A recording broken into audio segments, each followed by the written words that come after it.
Guys, Sam here. Just spending the last moments with my iMac Pro before it's discontinued. Just go with the intro, okay? Just go with the intro. Let me just wipe tears from my eyes. What's up, guys? Sam here. Welcome back to another video, and today we're talking all about the iMac Pro discontinuation, what I think it means, Apple confirming more or less that AirTags are coming, and I know I've said that, but this time I actually mean it. And then also, like, OLED is apparently making a comeback in screen technology, which I don't think anybody was ready for. So if you're looking forward to this episode, drop a like down below and hit that subscribe button as well while you're down there, and tap that bell for notifications so that you don't miss out on the latest. You know, sometimes when your boss is like, hey, you're gonna need to get that done before the end of the day. And you're like, well, you can go F right off because I don't really feel like doing that, Chad. And then he's like, oh, well, you're not gonna have a job, buddy. And you're like, I'll get right on that. If you guys ever been in that situation, that happens to me a lot. I don't know if you guys know, but I'm actually managed by like Kanye. Kanye is my boss. And he thinks that this story about the OLED is like important, not super important to me, but I want to cover it anyway because I think it has some potential relevance. The reason I'm so perplexed by this is not only because Digitimes doesn't have the greatest track record, but because Apple is releasing the first product with mini LED this month. Like literally in a couple days, we're supposed to be getting a potential Apple event where we will be seeing a new iPad Pro. Why would Apple spend so much money developing this technology like not a lot of people have really brought out or invested into, just to switch next year to OLED? That doesn't compute. Apple very extremely never changes their screen technology. Like the iPad has been an LCD panel since day one. The iPhone was LCD until 4 years ago. The Macs have always been LCD, and you're telling me within a span of 2 years, Apple's gonna go from LCD to mini LED to OLED? What's the point of the middle? What's the point of mini LED then? It's supposed to be brighter and more power efficient in some ways than OLED with similar black levels. It almost sounds like it was better. The whole reason I track sources on my site Apple Track is for times like this when they start reporting things that Apple's working on that just don't add up. I just cannot see Apple switching from LCD to mini LED to OLED in 2 years. Like a major screen platform change within 2 years. It doesn't add up to me. And I have some serious doubts about this until we hear this from somebody like Mark Gurman, who has reported extensively on Apple planning to switch to mini LED. I just don't buy it yet. I don't get it, and I covered it for you, Kanye. But next time, no, I want to keep my job. I'll probably cover stories like this again just because it's interesting to talk about. I don't get it yet. Some rumors just don't have a reasonable explanation. And until somebody can provide one, I mean, you guys can hit off in the comments down below. Why would Apple switch a bunch of screen technologies in 2 years when they haven't done it ever on the Mac and the iPad? And then 3 switches in 2 years. Doesn't add up to me. You know, I've talked also extensively on my channel about how this next product I just want to come out so we can stop talking about it. AirTags.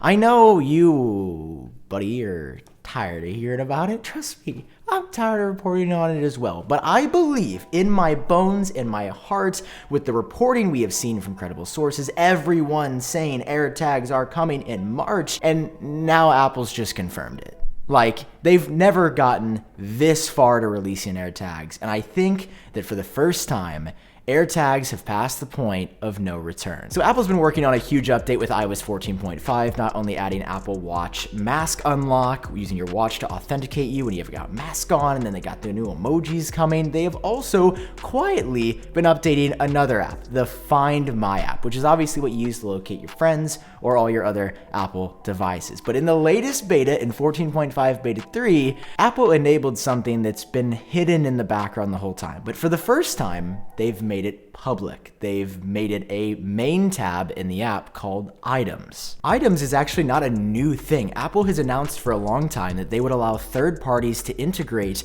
inside of the Find My app. Maybe something like a tile could be tracked using Find My. It would, use an API to route into Apple's proprietary design and functionality. But the thing is, they haven't enabled it for a reason. That's because Apple has not had their own tracking device until, basically now. With the pandemic, Apple just hasn't been comfortable releasing AirTags, but now as things are starting to heat up again, as vaccinations are rolling out and things are slowly going back to normal, they're coming. Of course, Apple doesn't want to release these like too late. They're going to hit it right now when people start moving around, likely again at a March event. I mean, listen, you can say, oh, is this really confirmed? I don't know. I know Marquez. Just at me next time, bro. I saw that video you made about people using the word confirmed. Listen, I consider it confirmed whenever Apple makes a move that is so dang obvious, it is undeniable, or a source that is extremely credible says something like that just makes sense. So that's why we're using the word confirmed today. AirTags are coming. Apple has the tab enabled. They literally just have to release 14.5 this month alongside AirTags. And voila, what we've been talking about for so long, it's gonna come. You know what, I'll even put my own skin in the game here. In fact, I bet that AirTags are coming in March so much that if they don't come by the end of this month, I'm talking about announcement, not necessarily a release or shipping, but if they are not announced by the end of March, I will start an OnlyFans. So if Apple wants that OnlyFans, they better wait.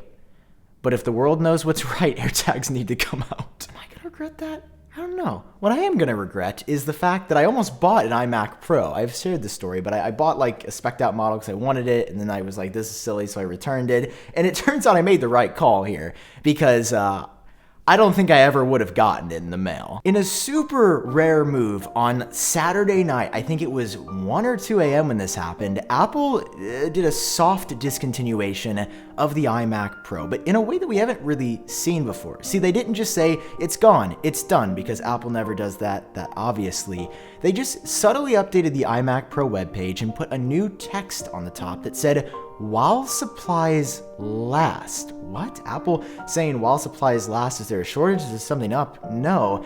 Apple's just done with the iMac Pro, and honestly, for good reason. In fact, there's only one model you can buy right now. Apple's no longer doing any custom configurations, and it's the base one, the $5,000 one. Don't buy this computer. Like, I was gonna buy maybe a higher spec one because it'd be more powerful. Just spec out the regular iMac. I just don't think this iMac Pro makes any sense. And to Apple, it clearly doesn't either. Which brings us to why Apple made the iMac Pro in the first place. See, a lot of people are like, oh my God, this is so crazy. Apple never discontinues computers. But they actually announced that this would be a temporary product, I mean, in more or less words, before this even came out. See, in 2017, Apple did this really weird media blitz about the Mac, where they essentially said, hey, we haven't forgotten about the Mac. We know we've been slow, but I do promise we have some good things coming. Not only is the redesigned Mac Pro coming sometime in the next 2 years, but by the end of this year, to get you to be okay, we're gonna announce this new iMac. We didn't know it was the iMac Pro at the time, but that's what it ended up being. In December of 2017, voila, iMac Pro. And it drew a lot of attention from people like me that are creatives, that do a lot of video editing work, that need to do a lot of computational stuff with rendering or complex equations. This computer was a really great thing to fill the gap before the big Mac Pro came out, and more importantly, before Apple released their own silicon, which wasn't even on the table publicly at this point. And broadly, it worked. I mean, everything Apple Pro, me, Explosive Tech, Andrew Edwards, like Marquez, like everybody, it seems like switched to this computer for a while because there was so much power, there were good graphics options, and it wasn't like prohibitively expensive. I think it maxed out at around 12-ish, 13 grand. It wasn't too insane. It was an all-in-one, and the iMac is a tank. Like, they're just really good computers. It was a successful product.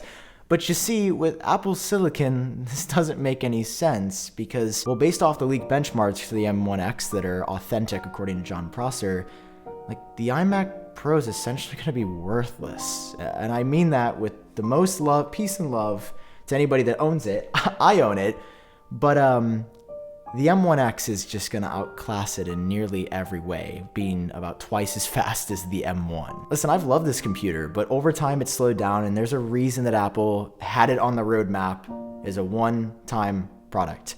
It hasn't been touched, and I don't think for a number of years will we ever see an iMac Pro again. I mean, listen, like, don't get me wrong. We had a really, really good run with the iMac Pro. It's still probably my favorite computer that Apple has ever released. It's just good across the board. It's reliable. It's nice. I mean, quite frankly, I've had a great experience. This computer I got when I finally started making money on YouTube, and it certainly means a lot to me. I mean, this produced so many videos, countless. I couldn't even recite the number of videos that we made together on this machine. But at the same time, she's gotta go.